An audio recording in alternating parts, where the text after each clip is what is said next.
Have you ever noticed how enemy tanks often explode right after taking the first hit?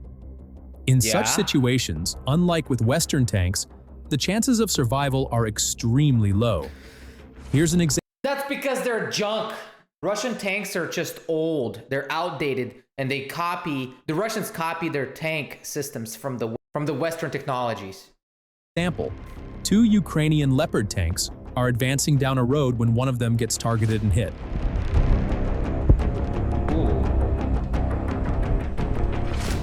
At first glance, it looks grim. Right. But in reality, it's not what it seems.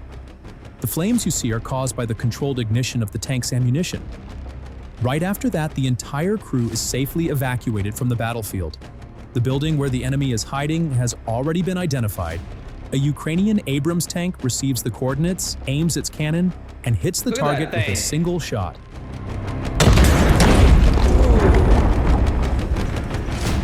A second shot brings the entire structure down. In these kinds of assaults, a Bradley usually moves in first, delivering continuous fire to break the enemy's resistance. Then, an Abrams joins in, systematically destroying the enemy's defensive positions. Wow. This is what timely support looks like. In a settlement under enemy attack, a Russian tank tries to neutralize Ukrainian forces holding their ground. But the Russian crew fails to notice the Bradley arriving for support and exposes the tank's vulnerable side. Within seconds, the Bradley hits its target and keeps firing as it moves toward nearby buildings. The tank is taken out, Ukrainian troops are extracted, and the enemy is forced to retreat. Is that like an infrared camera attached onto a drone? Like, this is like nighttime, right?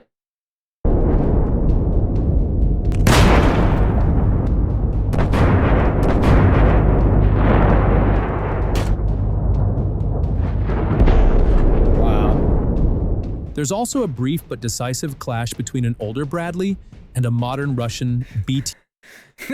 This is what they call a modern Russian BTR. This thing right here is a guaranteed death trap, bro. There's like 1, 2, 3, 4, 5, 6, 7, 8, 9, 10, 11, 12, 13. There's probably close to 20 people on that BTR. How do you like your eggs? Scrambled? Well, you got it. This is what it is. This is scrambled egg, pancake, whatever you want to call it. Hamburger. These guys are literally just dying for nothing, bro. Nothing. BTR-82A. The Russian BTR is also a brief but decisive clash between an older Bradley and a modern Russian BTR-82A. Modern. The Russian BTR spots the Bradley first and opens fire, but the response is immediate. It doesn't stop. The muzzle flashes show the Bradley returning fire. During the skirmish, the BTR tries to maneuver out of the way, but the outcome remains the same. The duel ends with the Bradley's clear advantage.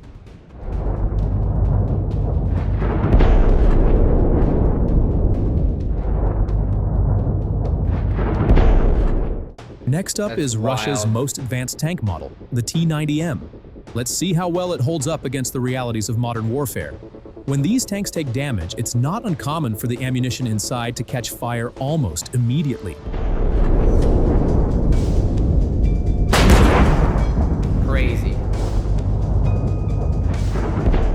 In one case, a Ukrainian FPV drone approaches an open hatch and detonates right there, igniting the ammo.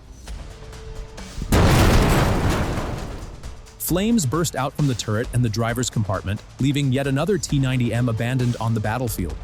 The same Well, this tank is already abandoned because the hatch is open, so you might as well just finish off the job. This doesn't really count, you know? The crew's not there anymore. The tank is already destroyed. You can tell right here. It's been hit already. Tactic is tried on another tank.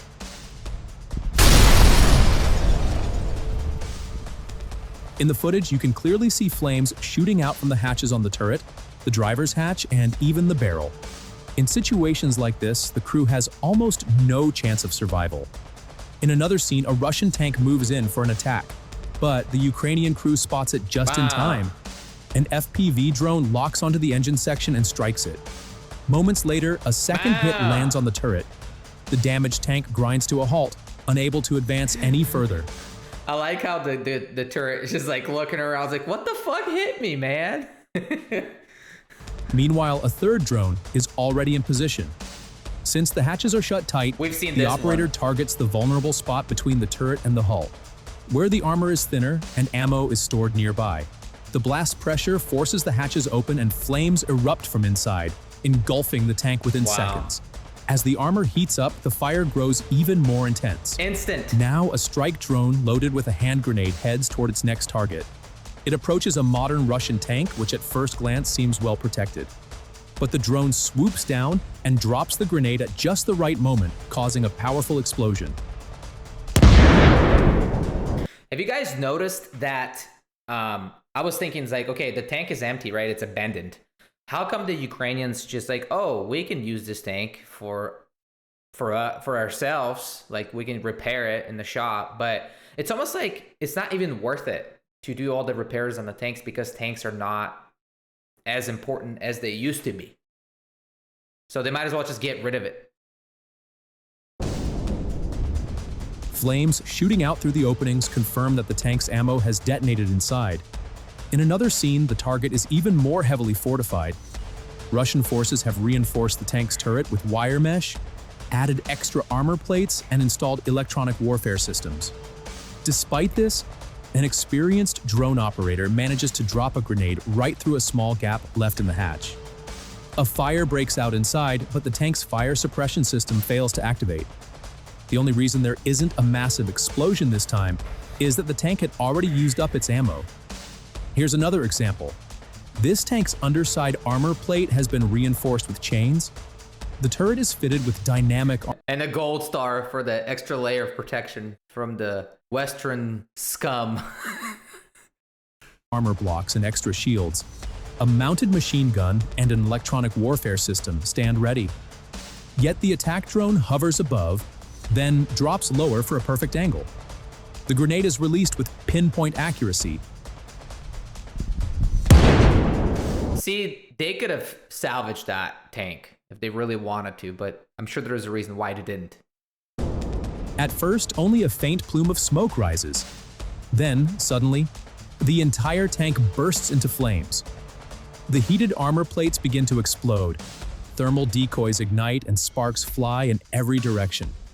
In moments, the tank is completely disabled. Fireworks, baby.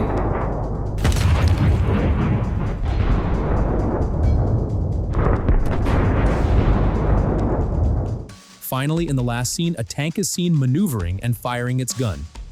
Everything seems to be going according to plan, until it rolls forward and hits a hidden mine.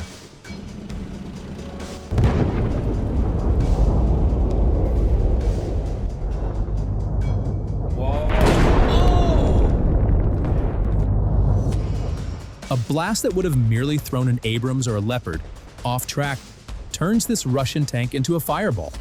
The reason? Man. Extra ammunition stored under the floor that can easily detonate in situations like this. In this scene, we watch another Russian tank advancing across the Look how flat the top is on. terrain toward Ukrainian positions. As the tank pushes forward, a Ukrainian drone operator carefully pilots an FPV drone behind it. The drone quietly closes in from the rear and locks onto a precise weak point. With a well-executed maneuver, it strikes the target dead on, triggering a powerful explosion. Oh my god, dude. Nothing left. Flames shoot up from the top of the tank, showing that the ammunition inside has detonated instantly. For the crew, the chance of surviving such a blast is almost non-existent. Almost. In another shot, we see a Russian tank that's been reinforced with special armor plates. These extra layers appear to be designed specifically to defend against drone strikes. But This, you know what this looks like? For my English speakers, this looks like Izbushka na kurich noshkach. It's an old Soviet Union movie for kids, like a long time ago in like the 60s or the 70s, I forget. But that's what it looks like. It's basically Soviet Union witch. And I'll bring up the picture right here. And that's what it makes me think of. there's a critical oversight in this setup. The tank's front section has been left unprotected. Oh my god. Spotting this vulnerability, the skilled drone operator directs the drone straight at the exposed area and makes a precise hit. A moment later, the tank erupts into flames, turning into a fireball despite People will say this is AI and fake. all the added protection. Within seconds, the vehicle is completely disabled and left behind. The ongoing war between Ukraine and Russia has brought the relevance and limitations of tanks in modern warfare back into sharp focus. What began as a clash between two armies that largely relied on Soviet-era armored doctrines and vehicles has turned into a proving ground for how tanks can, or cannot, survive in an age dominated by drones, precision-guided munitions, portable anti-tank weapons, and real-time battlefield intelligence. At the core of both sides' armored forces lie decades-old Soviet tank models such as the T-64, T-72, and T-80. These designs were revolutionary in their time. Fast, relatively light compared to Western heavy tanks, and designed to be mass-produced and easy to maintain. After the collapse of the Soviet Union, Ukraine inherited thousands of these vehicles and a significant industrial base capable of repairing, modifying, and even building tanks and spare parts. Russia, meanwhile, retained not only vast numbers of stored vehicles, but also the capacity to modernize them and produce entirely new models. It don't matter. In the years that followed independence, Ukraine's defense industry focused heavily on upgrading its existing fleet, rather than developing completely new tanks. Ukrainian engineers worked on modernization packages that added thermal imaging sights, digital fire control systems, reinforced armor plating, and modern communication equipment. Such upgrades aimed to narrow the gap with more modern vehicles without incurring the immense cost of designing new tanks from scratch. Russia, benefiting from larger defense budgets, pushed forward with modernization programs for its T-72s and T-80s, and introduced the T-90, an evolution of the T-72 platform with improved protection and electronics. The T-90 was touted as the backbone of Russia's new armored forces, and in parallel, the T-14 Armata project emerged, designed to showcase Russia's ambition to field a next-generation main battle tank, featuring an unmanned turret, an isolated armored crew capsule, and cutting-edge active protection systems. However, high costs and production challenges meant that only a handful of T-14s have actually appeared in the conflict, and the vast majority of Russian armor remains based on legacy platforms. When the full-scale invasion began in 2022, that's because all the Russian generals pocketed the money they were supposed to spend on upgrading their military. Thank you to them. Many military analysts predicted that Russia's numerical advantage in tanks would quickly overpower Ukrainian defenses. But reality turned out to be far more complex. From the outset, Ukrainian forces leveraged portable Western-supplied anti-tank systems like the Javelin and NEL-AW with devastating effect. Combined with well-prepared ambushes, effective use of terrain, and the extensive deployment of small drones for reconnaissance and kamikaze attacks, Ukrainian units demonstrated how tanks, no matter how numerous, could be highly vulnerable when deployed without sufficient infantry cover, air defense, and electronic warfare support. One of the defining images of the war has been long convoys of Russian armored vehicles stalled on roads, immobilized by destroyed bridges, ambushes, or logistical failures. Many tanks were knocked out not in large-scale tank battles, once typical of Cold War scenarios, but by small teams hiding in forests or urban ruins, using drones to spot targets and guide precision strikes. Some tanks were disabled by simple tactics like placing mines or improvised explosive devices along likely routes, then targeting immobilized vehicles with direct hits to their weakest spots.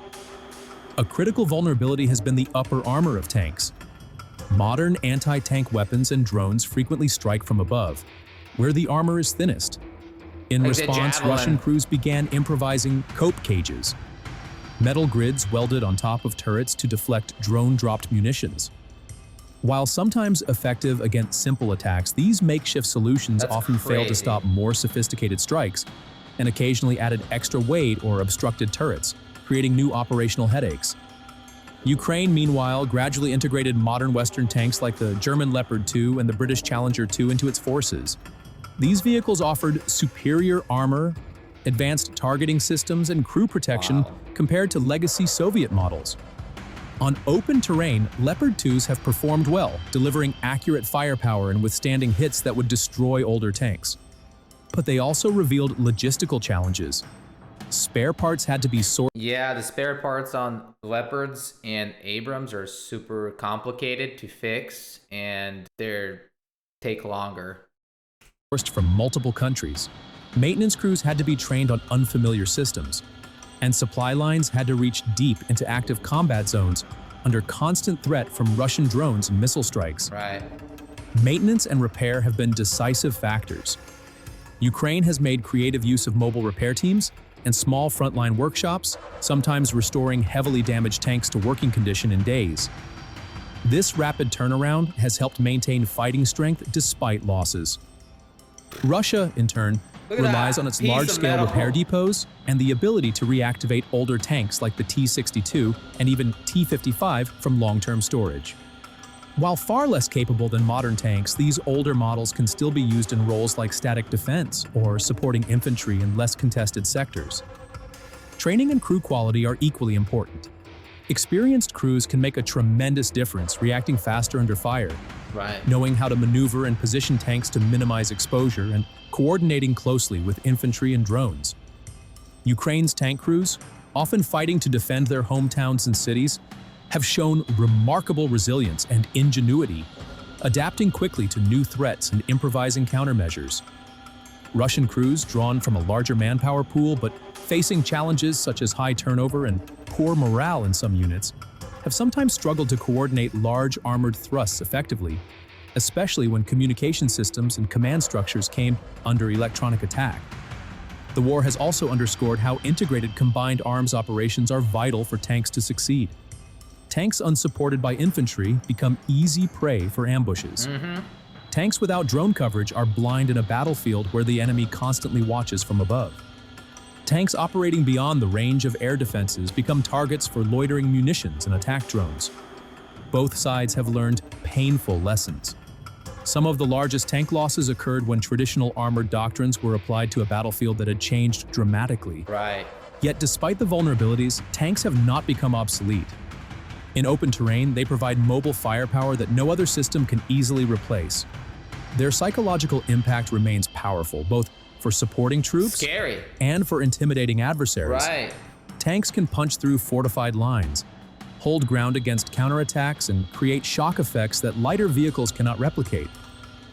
But this war has shown that tanks alone, no matter how modern, are only as effective as the intelligence, logistics, and protection systems that accompany them. Looking ahead, the lessons from this conflict are already shaping future tank development and deployment worldwide. New emphasis is being placed on active protection systems that can defeat incoming missiles and drones, more robust drone integration for real-time battlefield awareness, and improved crew survivability. Some designers are exploring lighter, more modular armored vehicles that can be quickly upgraded in the field. Others argue that fewer but more advanced tanks used in carefully coordinated combined arms operations will define the armored warfare of the future. In the end, the tank duel between Ukraine and Russia is not just a contest of steel and firepower. It is a test of adaptability, resourcefulness, and the ability to evolve under relentless pressure. It reminds the world that while technology changes, the fundamentals of warfare remain rooted in the human factor. The courage, creativity, and resilience of the crews inside those armored hulls. How tanks are built, protected, and deployed will keep changing. But as long as they remain symbols of power and decisive tools in battle, they will continue to roll across the fields and streets where history is written under fire.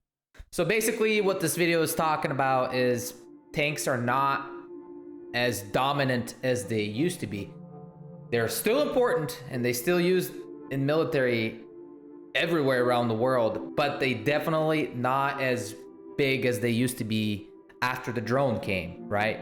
I think we're gonna start seeing more autonomous tanks and drones working together with an AI implemented systems, and that's how the war is gonna be in the future, unfortunately. All of this just kind of reminds me of Terminator. I think it's coming to that. I hope our future is not like Terminator, but right now it's looking like it. It's crazy times out there, man. Let me know what you guys think in the comment section. Like the video, subscribe, підпишіться безкоштовно. I want to thank Ukrainian military. You guys are awesome. Keep it up. I think you got this. And we'll see you guys next time. Do побачення.